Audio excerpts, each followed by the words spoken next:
Hello everyone, thank you very much for joining me. I've got a lot to talk about in this video, and I want to let you know that my guides have been challenging me in some new and interesting ways, and I'm sure yours have too. But before I get into those messages, there are many of them. I want to let you know that my wife and I are expecting our little girl here at the end of August. A couple days after my birthday, she's going to arrive. So this will be another child born into the world who has their Akashic records open within minutes upon their arrival, which is how we used to do it many different places and many different times. It's controversial to do that, but with my experience, I know that the Akashic records will only provide you with what you need in the moment in which they are open. There will never be an inappropriate exchange. There will never be a situation where you open the Akash and it changes you in a negative way. It's all productive and healthy and meant toward, to go toward your highest good. So whether you're having a new kid or, you've got one who's been running around for a while, I would recommend opening their Akashic records if you have the capacity to do so. So the reason for doing this is not to acquire information about them, not to learn about their past lives, not to learn about potentials and skills and those kinds of things. Really, those are for the soul to explore if their consciousness takes them there at some point. But there's always an exchange that takes place. There's always a gift that's given, and even if it's subtle, those gifts are what we want to provide our children now, because that's the way we used to do it when this place was in a much higher vibrational state than it is currently. So I mentioned, I started this video talking about the Akash for a reason. I mentioned in a few videos that I was accessing different, deeper parts of the Akash, and it's been a challenge ever since, because I'm tasked with integrating my senses in a different way than I was before.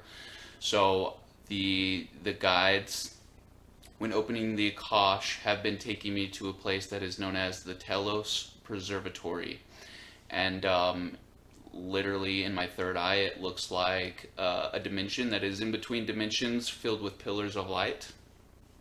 So I think I know what it is. I don't really want to assume. Something's preserved there, something's kept there, something that eventually I will learn how to access and move around in.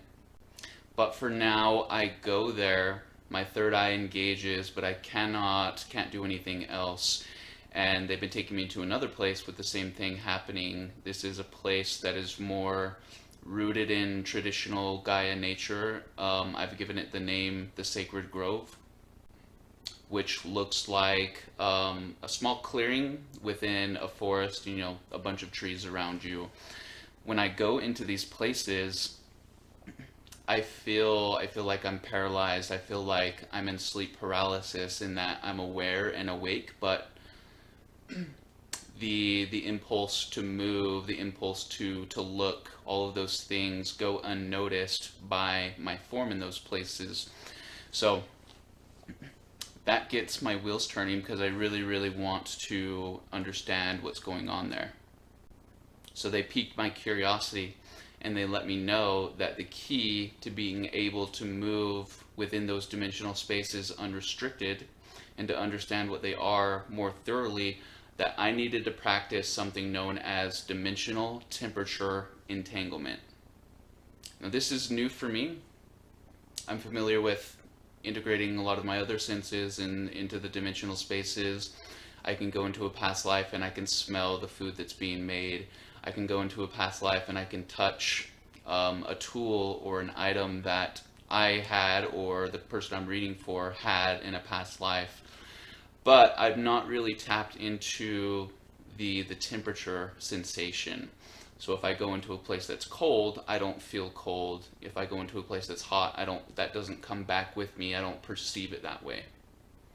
So that's the task. And what I've been doing is a lot of exercises that look a lot like this. I see myself in a desert. There's sun beating down on me. There's not a piece of shade in sight. I sit on a rock in the middle of a desert, just the full force of the sun beating down on me, and I let myself experience the warmth as if I'm really there. I role play and I immerse myself as thoroughly and as fully as I can.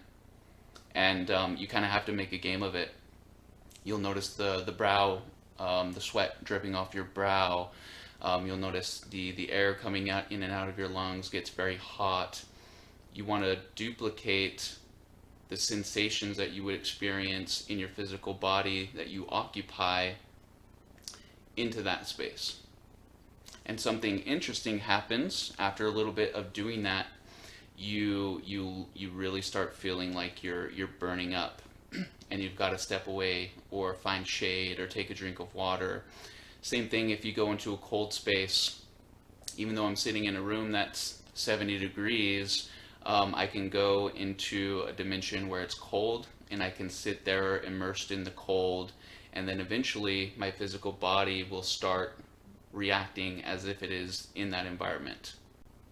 And the interesting thing that you learn in doing that is that your physical body and your energy systems care more about your perception of what your experience is rather than what your true experience is. And I say true experience, I mean the one that's true to your physical self. Everything that you see in those dimensions is far more real than the illusion that you're pretending is real right now. But I fully anticipate one day through practicing these exercises, just like I've done for the last 3 years in other sensory system exercises, I fully expect that is going to allow me to one day go to the preservatory and stand up and explore and to be able to perceive what is contained there. I don't know why they're taking me to the Grove. I do know that it's a meeting point of some kind. Who am I meeting there? I don't know. What am I going to find there? I don't know. Is it a place that I know from past lives? I don't know. There's something for me, and they are encouraging me to develop myself in different ways to be able to examine what is there, or to know and understand what is there. So, something to think about. If you ever feel like there's a finish line, there is not. Change is absolutely the new normal. And when you feel like you've reached some position of achievement or experience, all that's going to do is open up new things for you. So why hesitate with where you are right now? You are climbing the ladder of your consciousness, and you're finding new levels and new floors to your consciousness. You're going to be on the 3rd level, and you're going to get tired of what's there. You're going to need to move up to the 4th and reconfigure yourself to examine from that new state of being. And then as soon as you're familiar with the 4th, you're going to move up to the 5th. And as soon as you're familiar with the 5th, you're going to move up to the 6th. And each level of your awareness has different mechanisms and controls and way that it responds to your focus and your intent. So keep that in mind.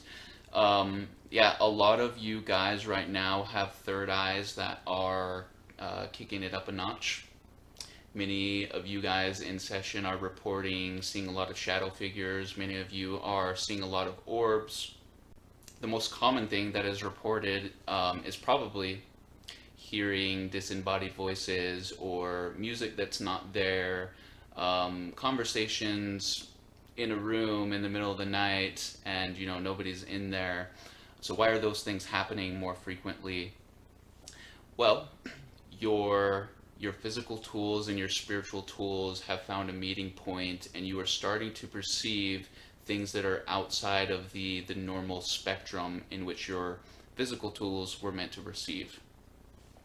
So you guys, when you see a shadow figure, please don't be afraid of it. That is a being who is loving and dedicated to you and has been there for the duration of your life. You see a shadow figure walking through your room, it might be one of your guides. It might be one of your cosmic selves. It might be your highest self. It might be the person who lived in the home before walking through their front room casually on a Tuesday afternoon. But as the stage for contact is set for you, know that there might be an initial bleed through in the experience, in that you start to pick up little things before you get the grand, reveal. And something I want to affirm with you, and something that has been very obvious to me in the last 3 years in doing the work that I've done, consciousness here is what consciousness looks like in other places outside of here. Consciousness here is a reflection of that which is above. But maybe the experience, maybe the physical form that is expressing and experiencing the consciousness is different. But when you see that shadow figure in your room, know that it is a person. Not only is it a person, it might as well be your mom and dad and your creator who love you more than they could ever possibly express to you. I don't blame the ones that get afraid of it, because that's totally understandable. My third eye is open in the dimensional sense. I'm still working on a lot of things in the physical sense, but we do know that when that veil drops, when you get the reunion and the celebration that you came for, that who's revealed to you are going to be loving family members of light, not a bunch of monsters who want what you have. So doesn't it make the fear seem a little silly? You'll know if you have any fear built up in your system.